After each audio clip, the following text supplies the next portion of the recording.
Halo, selamat malam. Kali ini kita bahas tentang Indonesia menuju Piala Dunia 2026.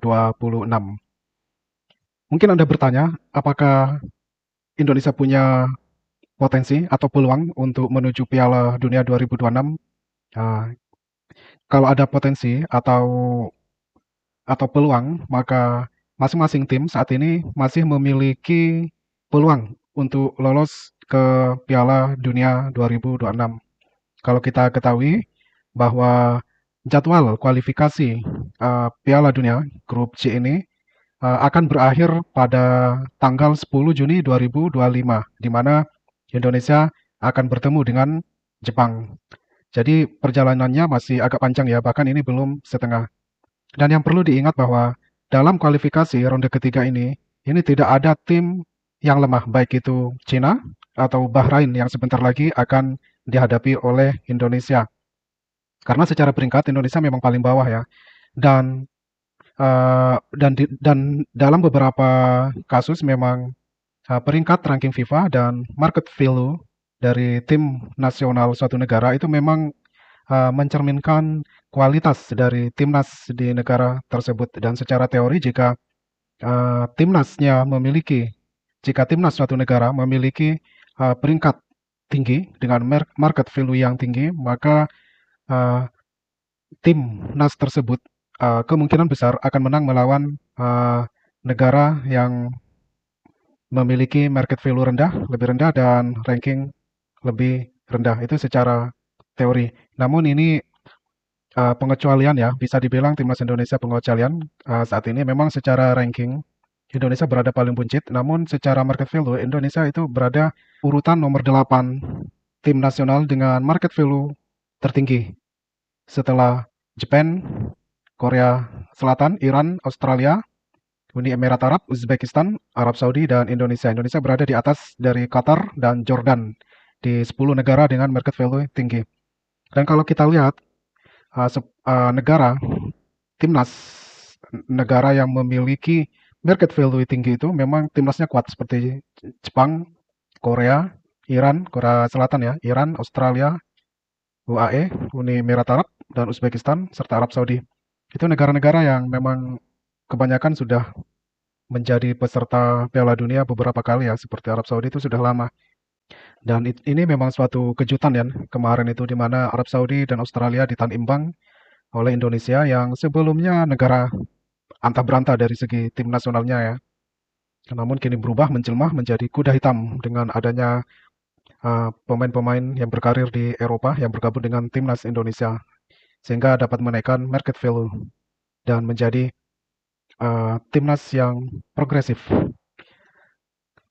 Kemudian Piala Dunia ini sebenarnya sudah lama dinanti-nantikan oleh kita, oleh netizen Indonesia dan juga oleh rakyat Indonesia. Bahkan sejak tahun 90-an ya, dulu saya ingat dulu tahun 94 sama 98, Piala Dunia 98 ya, di mana ada lagunya Ricky Martin yang dinyanyikan, yang diparodikan oleh Project P. Rencananya Indonesia kan menuju pentas dunia. Bagaimana itu bisa? Liga saja tidak ada. Itu sebenarnya merupakan suatu suatu parodi yang sepertinya yang angan-angan. Karena pada saat itu Indonesia hanya berkiprah ya di sekitar Asia Tenggara saja. Lawannya kalau nggak Malaysia ya Thailand, kalau nggak Thailand ya Kamboja, gitu-gitu aja. Namun pernah juga di Piala Asia ya, waktu zamannya Widodo Ciputra itu. Namun ya tidak dapat berbuat banyak, hanya golnya aja yang masuk kategori gol terbaik kalau nggak salah itu, yang salto itu. Ya hanya itu aja, namun tidak dapat berbuat banyak. Kemudian ya waktu itu ya palingan yang diberitakan ya tentang timnas Indonesia di Piala Tiger dulu, Piala Tiger ya sebelum menjadi Piala AFF Suzuki itu. Waktu itu pemain Indonesia yang terkenal ya Kurniawan Dwi Julianto sama sama lawannya Thailand itu Kiatisuk Sinamuang itu waktu itu. Nah, kemudian bagaimana peluangnya Indonesia ketika melawan Bahrain? Ya, secara market value Indonesia memang punya lebih tinggi dari Bahrain dan banyak prediksi juga, banyak yang memprediksikan juga Indonesia mampu mengatasi Bahrain dan Pendapat saya sih Indonesia bisa mengatasi Bahrain, namun yang perlu diperhatikan adalah kita perlu mengingat kasus seperti kualifikasi Olimpiade kemarin yang umur 23, kita yakin akan bisa mengalahkan Uzbekistan dan masuk ke Olimpiade. Namun karena kita keyakinan yang berlebihan kayak begitu, jadinya ya nggak bisa gitu. Makanya keyakinan yang tinggi seperti itu sebaiknya diredam dulu dan dibuktikan di lapangan. Dan kasusnya bukan hanya kemarin saja, seperti dulu itu Piala AFF waktu melawan Malaysia 2010, di mana pada pertemuan pertama Malaysia kan dikalahkan sama timnas Indonesia 5-0 atau 5-1 gitu kan. Kemudian setelah di final, banyak yang yakin bahwa Indonesia dapat mengalahkan Malaysia. Namun apa buktinya? Justru Malaysia yang saat itu diperkuat Safi Salih sama Mahali Jazuli itu mengobrak-abrik pertahanan timnas Indonesia yang saat itu ada pemain yang ya lumayan bagus seperti Gonzalez, Irfan Bahdim, seperti itu. Namun tidak dapat berbuat banyak. Itu baru Piala AFF. Nah, ini Piala kualifikasi Piala Dunia, di mana negara-negara yang sudah masuk ke ronde 3 ini, ke round 3 ini, maka negara-negara yang secara teori memang sudah bagus. Karena tidak akan ada timnas negara yang akan masuk ke ronde 3 ini jelek. Kalau jelek pasti gugur di ronde pertama atau ronde kedua itu. Karena baik Bahrain atau China itu memang tidak bisa dianggap remeh. Apalagi di sini ada Jepang ya. Untung kita kemarin itu mampu menahan Australia yang secara peringkat memang jauh lebih tinggi sama Arab Saudi seperti itu.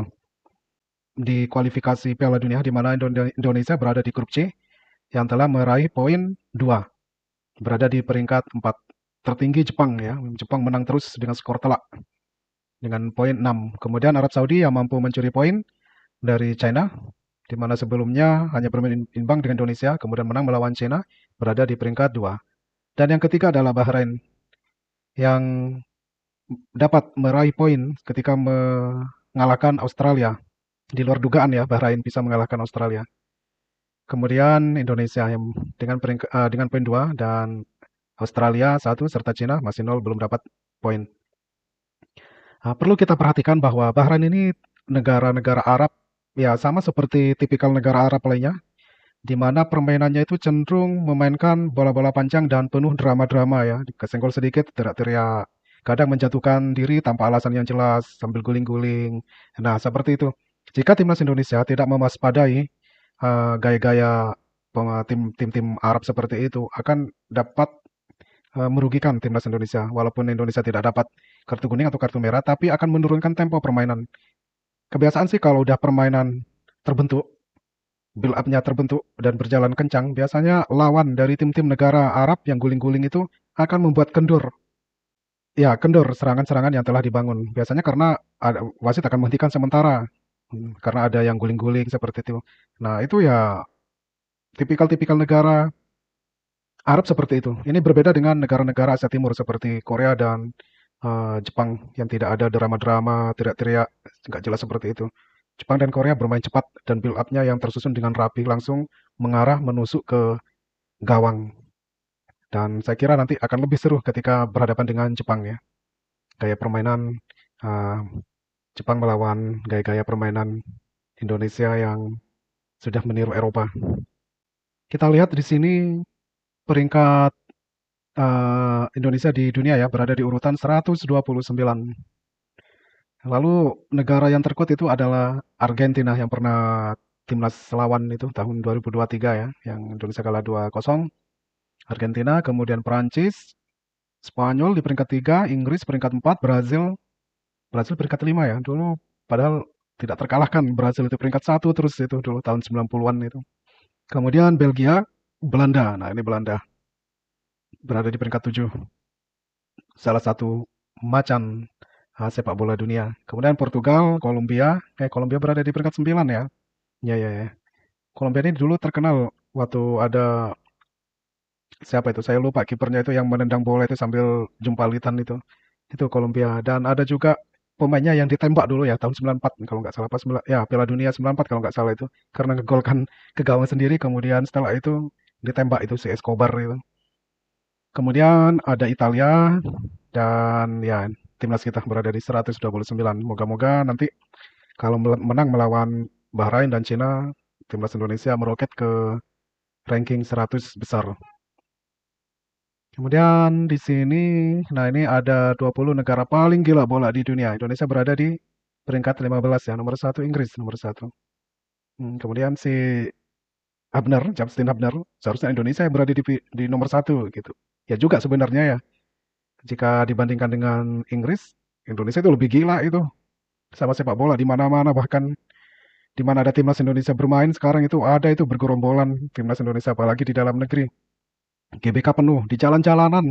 Coba lihat di kota-kota Anda, di tempat-tempat Anda, bahkan di desa-desa, di kampung-kampung, seperti di kampung-kampung saya itu, di desa-desa itu, di dusun-dusun bergerombol untuk nonton timnas Indonesia kalau udah main, mulai dari tingkat dusun, pelosok sampai ke GBK itu penuh semua kalau udah timnas Indonesia main.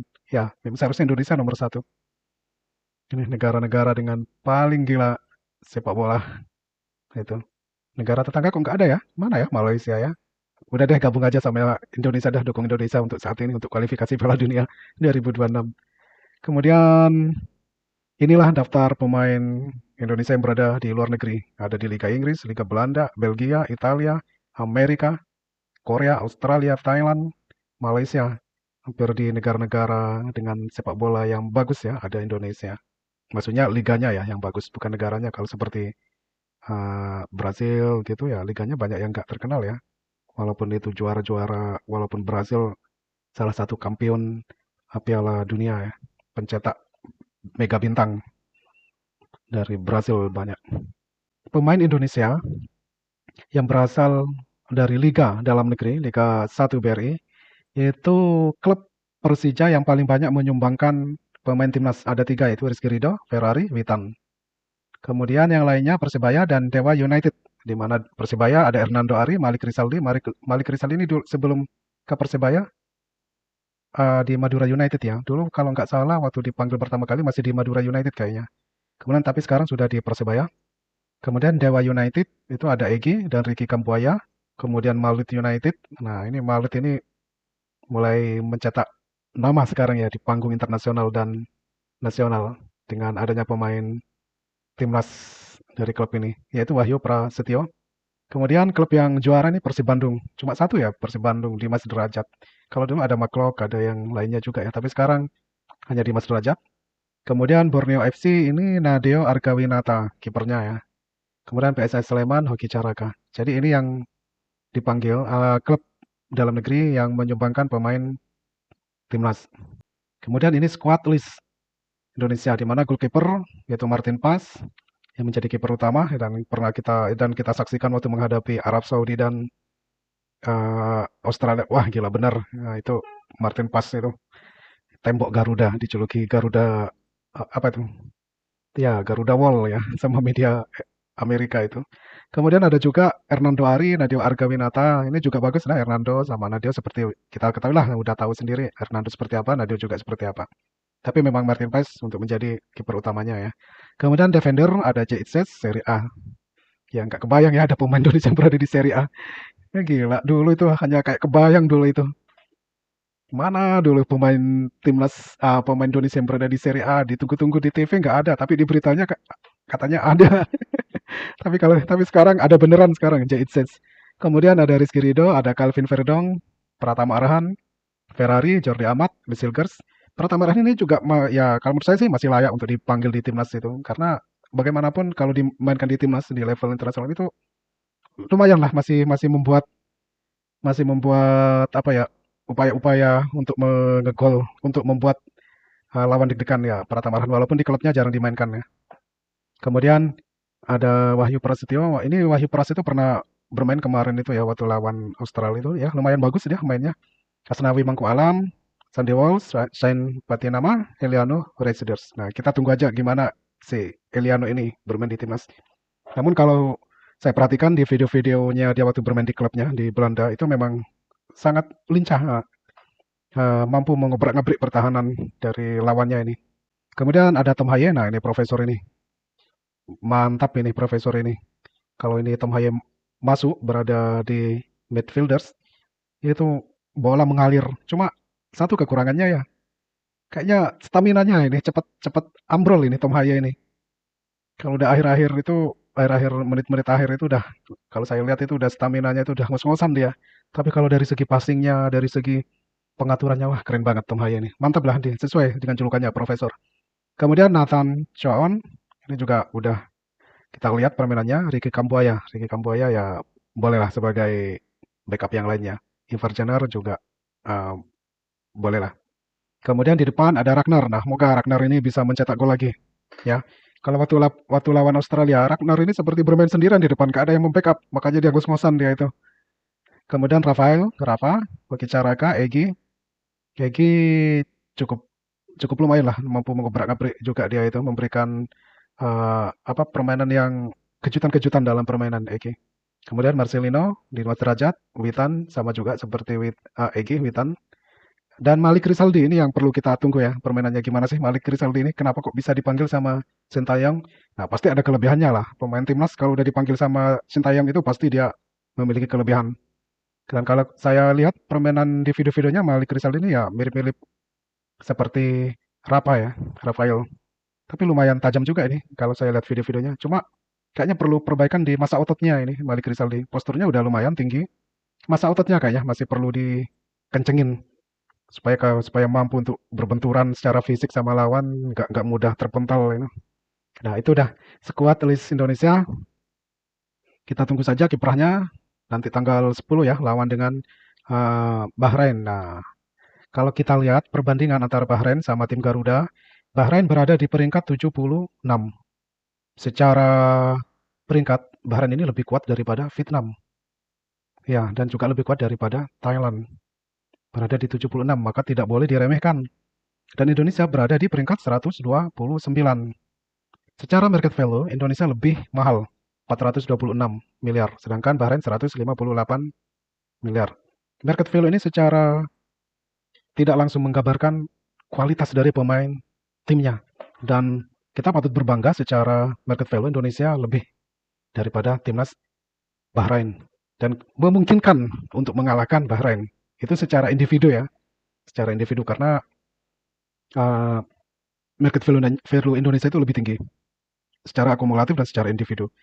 Kemudian pemain abroad, pemain yang berkarir di luar negeri Indonesia ada 16. Sedangkan Bahrain itu hanya ada 2. Rata-rata usia timnas Indonesia lebih muda, rata-rata usianya 25, sedangkan Bahrain sudah 29. Secara rekor pertemuan, Bahrain memang lebih unggul, 3 kali menang, Indonesia hanya 1 kali menang melawan Bahrain.